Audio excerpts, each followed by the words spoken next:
Hello everyone, welcome back to our channel Login Assist. In this guide video, I will show you how to download and install Chess.com app. First of all, what you have to do is launch open Play Store or App Store on your device.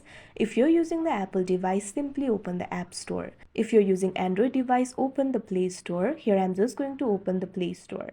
Now once you open the Play Store, tap on the search icon that you can see at the bottom right corner of your screen. Now once you do that, tap on the search bar that you can see at the top. Now what you have to do is simply search for chess.com. You'll be able to see the results over here. Find this application for chess.com and tap on it. Now you'll be led to this kind of interface. In this interface, you'll be able to find the option for install. Tap on it. Now wait for a while. While you wait for it to get installed, you can also find out about this game. You can also see the reviews and data safety. So simply wait for a while.